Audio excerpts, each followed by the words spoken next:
আজ আমি তোমাকে ছোট্ট 2 মিনিটের একটা রূপকথার গল্প বলি। যে রূপকথার গল্পে একজনই রাজকন্যা, কিন্তু সেই রাজকন্যার চোখে মুখে এখন বার্ধক্যের ছাপ।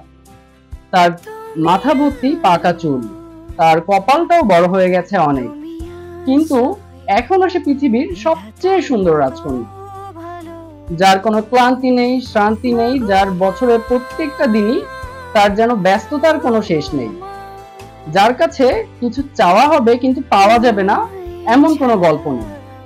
তার যেন সৃষ্টিকর্তা এক অদ্ভুত শক্তি দিয়ে রেখেছে।